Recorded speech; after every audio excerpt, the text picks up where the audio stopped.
behind the scenes. I mean, I don't want to say we don't want to bring you company here, but we actually don't really want to see you, Peter. Although I'm happy to have you on the show this morning.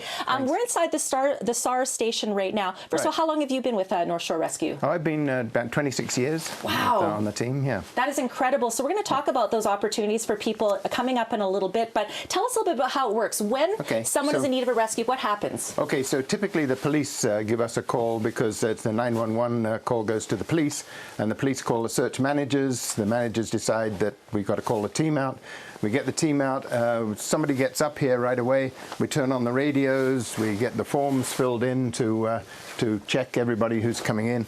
So we got 2 radios. We typically operate on 2 different frequencies, one as a backup, and then we also have digital channels, and we can actually track some of our members out in the field with these radios. And then if you have to go out, obviously there are certain tools of the rescue trade. So you have quite a few things. It looks like, you know, when many people's storage rooms are, but this is very important equipment. That's right. Everybody arrives with their pack ready to go. They're meant to be self-sufficient for 24 hours, and they've got equipment for subjects and stuff. But this is backup equipment that a team would take in. So we do have a stretcher here, which we can take winter or summer, backboards if we've got injuries, a lot of ropes, and you know, basically we've got anything we need here, including a hypothermia kit, which is super important. We pulled this out because in the winter, obviously, that's now all of our members carry both a heat vest, and this keeps you warm for about 8 hours. This vest, and every member has one of those, and a blanket, and this is an individual kit, but this is the big kit for the team, and what it allows us to do is to keep somebody actually not just warm, prevent them getting colder, but it will warm them up.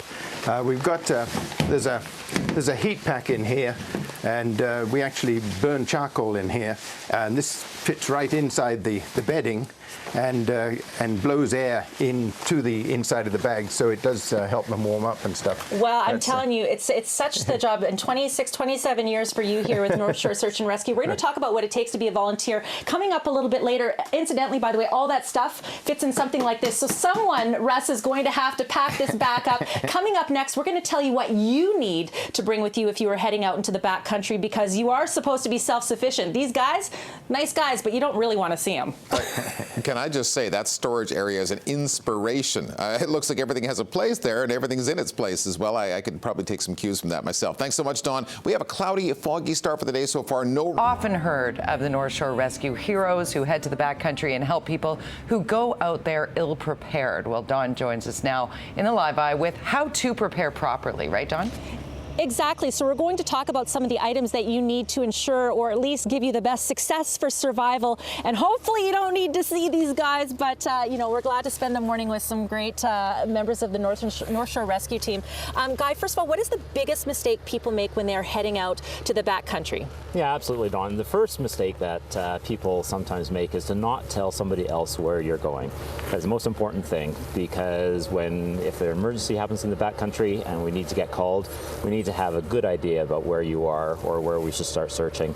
If nobody knows where you are, we won't know where to start, so we have to expand our search across a very broad area, which uses up a lot of our resources. Now, I'm one of those people that tends to color within the lines, and I don't really go out to where I'm not supposed to go. Sure. So maybe for anyone that is sort of venturing out to the backcountry, what do they do if they believe they need a rescue or they need some help? Yeah, absolutely.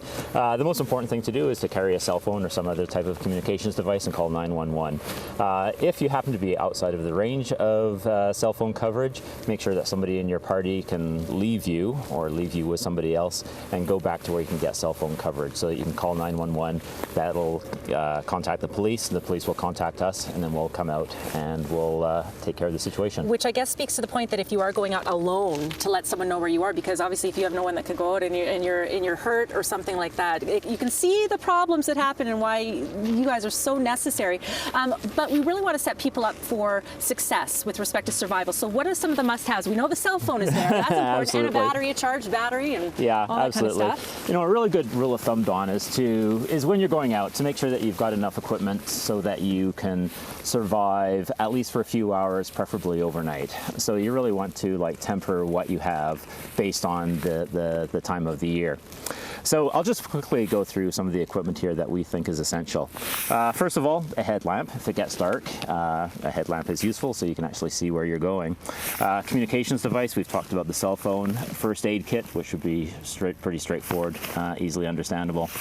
GPS, compass, and map, so you know where you are and where you're trying to get to.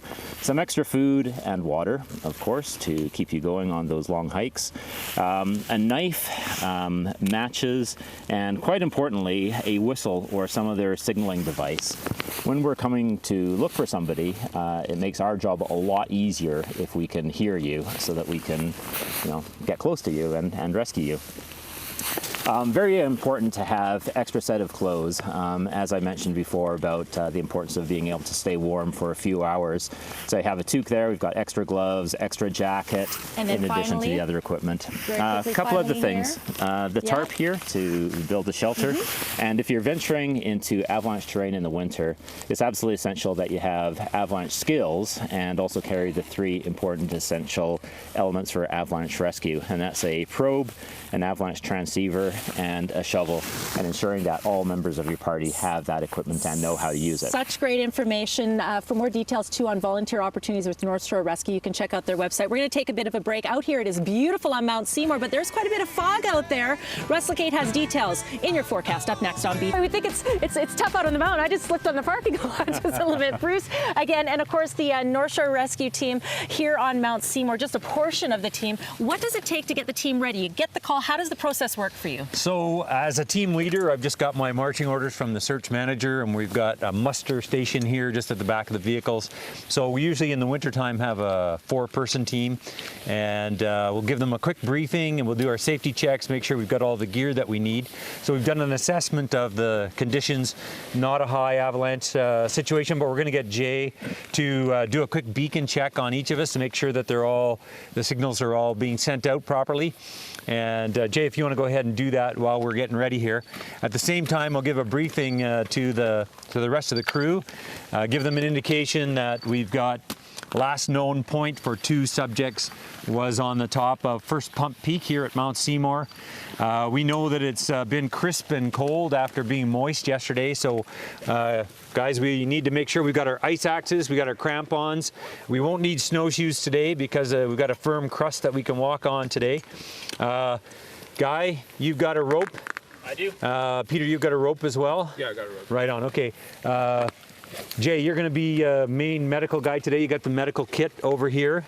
I've got subject clothing for 2 subjects. I've got a stove in here in case we need to warm them up a little bit.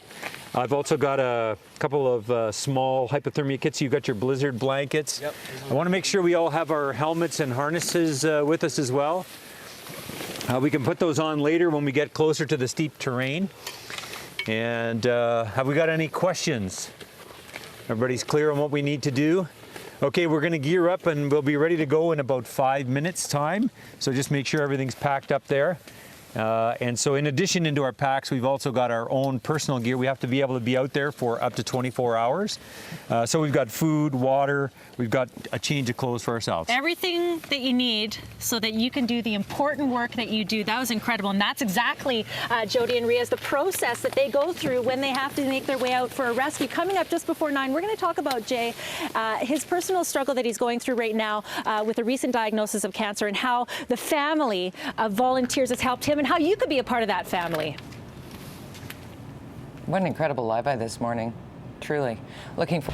We're here on Mount Seymour, actually in the backcountry, where the North Shore Search and Rescue, this is where you spend a lot of time. They are looking for volunteers, but Jay, man, it must be quite the lifestyle to be a volunteer with North Shore Search and Rescue. How long have you been a volunteer? I've been doing search and rescue for 10 years now. And what's that life like? What do you need? It is definitely, it's something different. You need a super supportive family or a super supportive network around you. You need to be highly fit. You need to understand all the trails. You need to be able to have a long-term commitment and just a great sense of teamwork and want to work with a great group of people. When you talk about a supportive family, really that's because you could be getting calls in the middle of the night, and then on top of it, you got to go back to work and you got to do all these things. Like, you have to have the on-call mentality. Yeah, sometimes, you know, you're sitting at work on a Monday morning, 9:30 a.m., you're starting your week, and you get the call for a week-long search. Sometimes you're sitting, you're about to, you know, go out with your friends downtown for the night, and you get a call on a Friday night. So it's always changing. So that's the type of people we're looking for. Tell us about that sense of family that you have, because I mean, you've been with Search and Rescue for about 10. We were talking to Peter earlier. He's coming up on 30 years. We've got Bruce, we've got Guy here too. So tell us a little bit again about that sense of family and community. The particular, I can really speak to North Shore Rescue. I mean, these guys are some of the best you'll find around. Just great human beings. It's such an amazing family. I've been going through some difficult times with myself with being diagnosed with cancer, and the North Shore Rescue team has been unbelievably amazing looking after myself and my family. And that's how they are with everybody on the team. They're just such a great organization filled with great people, always willing to help in any step, in any way they can in the community. And just to be clear on that sense of community and support that you've received, Jay, you know, it's the funds that have been raised. Tell us a little bit about how the expectations have certainly been exceeded and what you still need from people. Yeah, just being a part-time paramedic, I didn't have the resources to be supported at home, so my wife had to take time off work to look after me and my family. And the rescue guys created a Rescue the Rescuer, the website, .ca, and they were just basically raising funds for me to, while I'm off work, so I can look after my family while I go through my treatments. Wonderful to share and hear your story. Thank you so much. Thank you so much for having Again, us. you can help Jay. The fundraising still continues. And of course, you can join this great team. Men and women are all part of the North Shore Rescue. For more details, you can, of course, go to their website. Thank you so much for all the great work that you do.